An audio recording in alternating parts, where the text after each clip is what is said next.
เราอยากได้ผู้บ่าวนี่น้อยแล้วว่ะมายำขมุก เราจะมาเลี้ยงเอาบ่ว่าเลี้ยงยัง จะมาเลี้ยงเอาบ่อยากมายำขมุกจกขป้อนเอาเราอ่ะ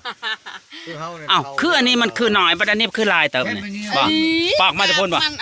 กาบมันก็ลายกับอะไรน้อยนั่นนี่ แค่เป็นคือ หน่อไม้ไหลจังแกงแซ่บเลยนะเนาะมีแต่ไม้ไหลอย่างเดียวบ่เนี่ยหน่อไม้ป่าอยู่แกงแซ่บแล้วเนี่ย ของแท้คือผู้เจ้าของเนาะ หน่อไม้ป่าแซ่บเลยเราแกงแซ่บแล้วเราเคยไปกินแหละ หน่อไม้ป่า ชีมือเราบ่แม่นธรรมดาได้เนาะเฮ็ด หน่อ แซ่บ ไม้ไล่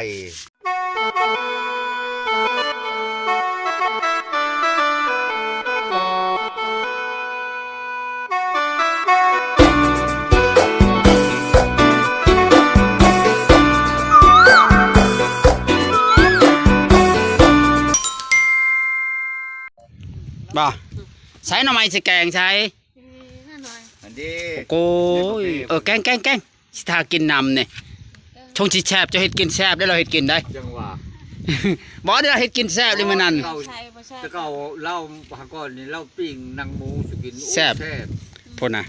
บ่เราแกงหน่อไม้ก็แซ่บมื้อนั้นเราแกงยอดอันนั้นยอดอ้อยมันแซ่บเฮายังติดใจเราเฮ็ดกินแซ่บ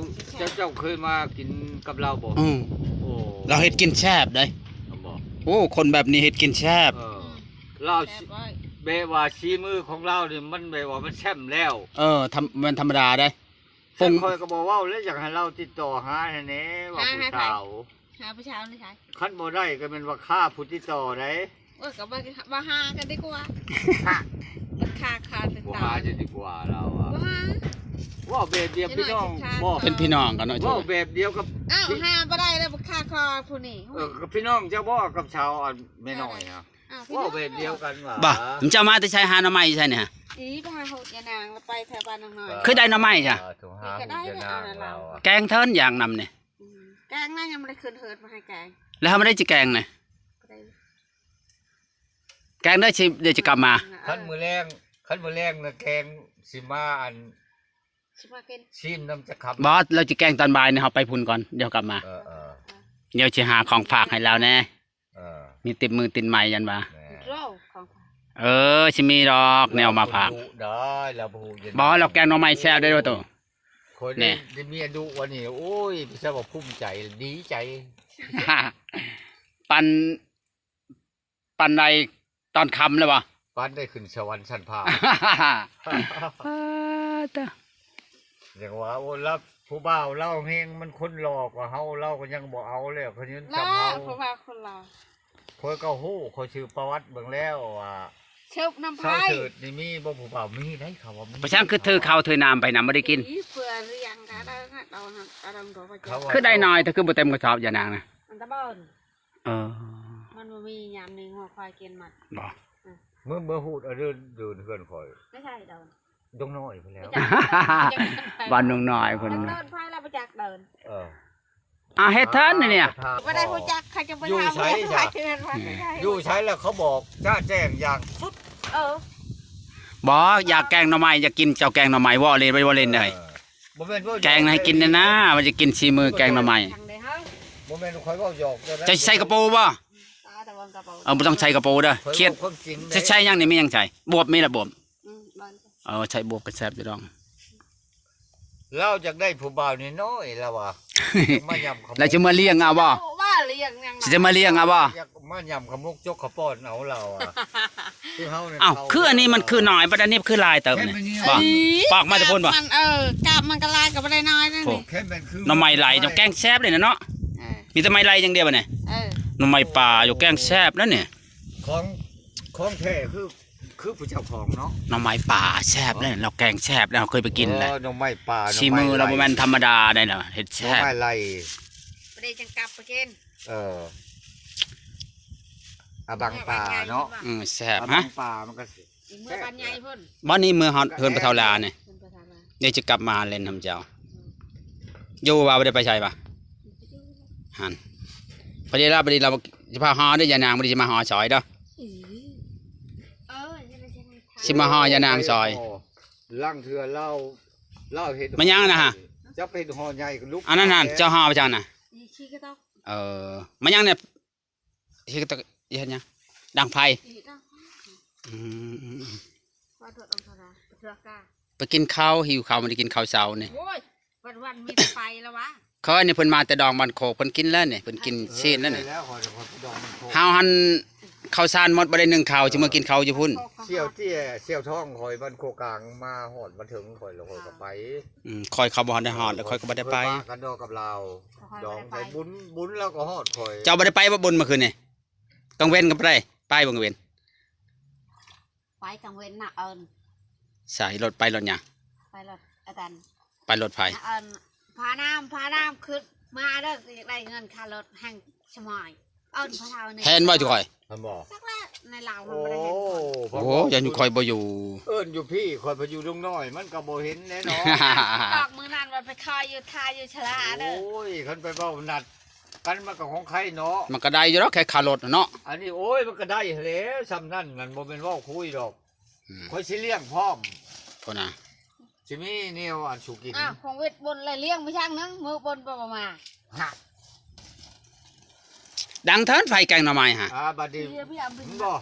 คันมีบุญทั้งนี้ให้ข่าวเดี๋ยวคอยสิมา เลี้ยงบ่ หลินนำ เออ คือว่ามีผู้บ่าวแล้ว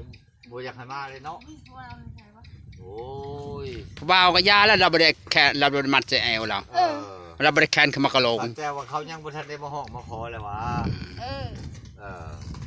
ว่าก็ว่าผัวไปเนาะมันเพราะว่ามันกระดอกติดกระดอก ผู้บ่าวทั่วไป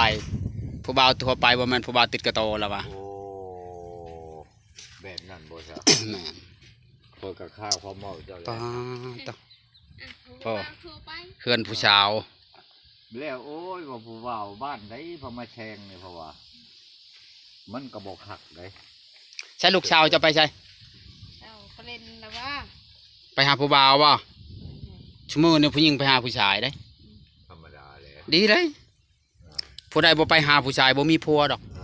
อ อ คันบ่ไปหาเอาเอง เพราะว่าสมัยนี้มันเปลี่ยนระบบใหม่แล้วสมัยผู้หญิงหาผู้ชาย สมัยนี้ระบบนี่ มันเปลี่ยนแล้วเปลี่ยนตามยุคตามสมัยแล้วได้ ไปตำหนุกตำสมัย เอาอลีได้มันเอาเว้าได้ นี่บ่เชิด เฮ็ดดอกผู้หญิงเขามากผู้ใดเขาไปหา นี่มิไปหาผู้บ่าว เออ เขาเปลี่ยนแบบใหม่แล้วบ่คือเก่านะ อันพวกวัยรุ่นเขานะรุ่นแล้วแบบ เมื่อยว่าไปหายานางเมื่อยว่าไปหายานาง จะมึงให้จะ รุ่นแล้วแบบว่าเขา ไปกับเจ้าคนสองคนอยู่จ้านี่เออบ่ได้พ่อผู้บ่าวบ่ อีบ้าเขาสิพาผัว ยันว่าพ่อผู้บ่าวตำปลาตำดอน แล้วว่าจะพูดว่าพาไล่คนอยู่แล้วเขาไปได้บอกว่าคือว่า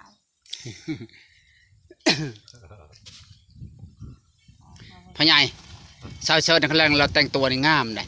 งามเลย เราบ่แต่งตัวฉันวันนี้ก็ยังเรางาม แต่คนบ่มักเฮ็ดเพศ อืม อันนี้เห็นได้ แม่น คันว่าเราทาขะแป้งน้ำแดงโอ้ยเฮงหล่อกว่านี้ แห่งงามกว่านี้ เออ อันดับหนึ่งประเทศบ้านหน่อย แม่หล่อกับแม่นภาษาลาว สวยบ่เป็นหล่อพ่อใหญ่สวยแต่เป็นผู้หญิงหล่อผู้ชายหล่อ เจ้า เป็นผู้หญิงสวยไปสิล่ะ เจ้าง ามสวยงาม งาม ที่ช่วยที่งาม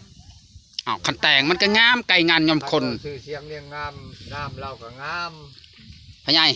คือเพิ่นว่าไก่งามย้อนคนคนงามย้อนแต่ง ขักปานหยัง เนาะคันบ่แต่งมันสิเอาหยังงาม เจ้าเจ้า แม่นแล้วว่าแม่ยัน เออ เจ้าบ่แต่งเอาไปสร้างงามฮะ อ่าบ่แต่แต่งกับบ่งาม เออ หั่นคันเจ้าแต่งก็งามแล้วยันจะมาเฮาลงอยู่ดอกจะลงผิดอยู่ดอกแม่ยัดไปเฮ็ดผู้ชาวไปยืนกลางทางกันดอก ขายของอยู่เรื่อยเนาะก็ซื้อแหน่ อ่า ชื่อไปจัง กระแป้งน้ำแดงแล้วมาท่าหนาท่าอย่างเนาะ อ้าวก็เฮ็ดผู้ชาวแนว ผู้ ตะได สาวเห็นห้วยบ่กินบ่ผู้บ่าวเห็นมาแห้งเจ้าใช่แล้ว ป้องกันมันแตกมันยังแน่เนาะเป็นผู้ชายผู้สาวเนาะพ่อใหญ่ โอ้ยสิปอน มันสิปล่อยให้ แตกโลด แตกจนหมดจนว่า อ้าวบ่ได้เนี่ยมันแตกก็แตกแล้วอ่ะ หรือว่าไว้ให้เครียดน้อยเขายำแรงบ่ ใครจะเกลียดน้อยได้ไม่ใช่ที่เข้า จนน้อยเครียดหม้อเขานี่พอดีแล้วพ่อใหญ่บ่อยากหาบนอื่น ไปงานเอาในแข่งเราก็ได้แล้ว เดี๋ยวมันแตกแค่ได้ได้ เอาเราบ่ได้ดู คัดนะ เราบ่ได้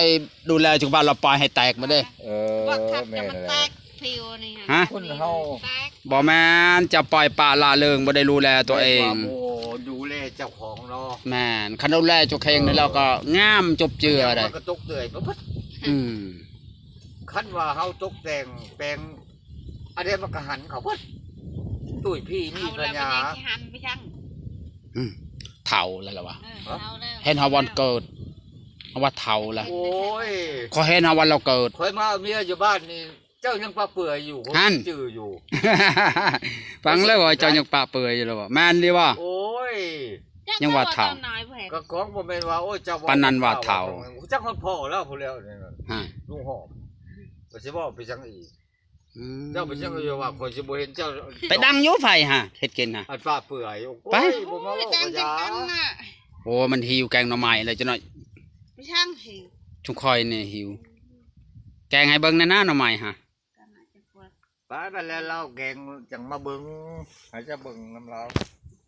เราว่าชีมือเราน่ะแปลว่าเฮาก็เห็นแล้วได้ เฮาเคยกินแล้ว เรากินแล้วแกงยอดอ้อยตอนนั้น เออ เฮาชิมเบิ่งบัดเดียวหันติดใจเลยแซ่บ สมัติคุณเจ้า มันว่าแต่คนบ่ได้เฮ็ดกับข้าวแซ่บนี่ฮะแซ่บคันเจ้าได้กินจะติดใจยันเจะลืมชีมือเขาอยู่ยันชีมือคอยยำบ่ทันแล้วซ้ำ แม่นนะ เราเฮ็ดกินแซ่บเลยเฮาเคยลองแล้ว พอหมดมาพริกปลาแดกแป้งนัวพอดีกันเอาลำ แม่นนะ เราเฮ็ดกิน ติแต่เราบ่เฮ็ดได้นี่นะถ้วยจะบ่ได้ล้างค่ะได้ตะแกรงนะ ล้างให้มันทั้งตัวเนาะ เอามันแซ่บมันเกลี้ยงปั้นข้าวข้าวตุ้ยของคนเฮ็ดกินแซ่บปฏิยากล้างยังถ้วยมันเกลี้ยงมันเองเนาะ โอ้ย เจ้าตุ้ยค่อยตุ้ยอันนี้เขาว่าคนเฮ็ดกินแซ่บ เฮาก็ว่าย่อง ถ้วยชามบ่ยากล้างเพิ่นว่า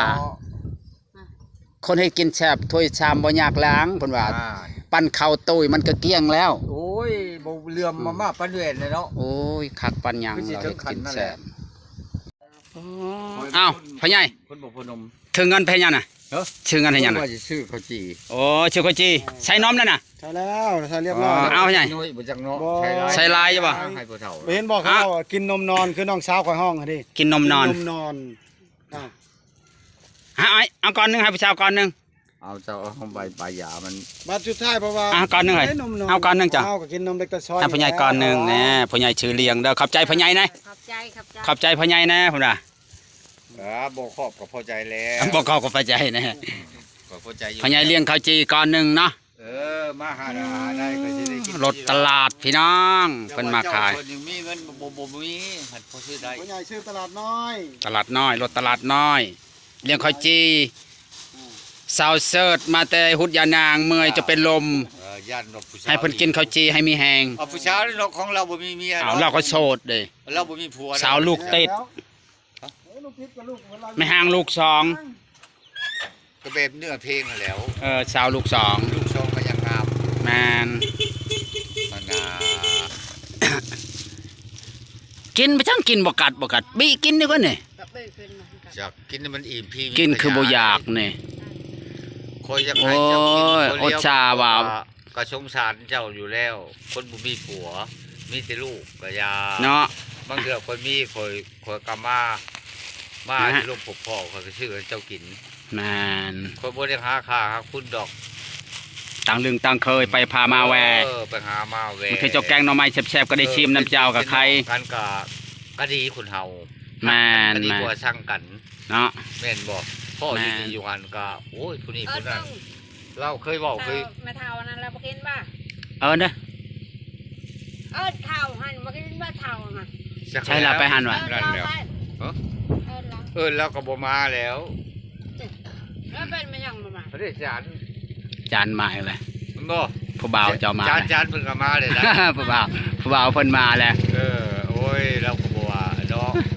ผู้บ่าวมาจอบแล้ว มาอย่างไร อาจารย์มานั่งลินเลยไหมอาจารย์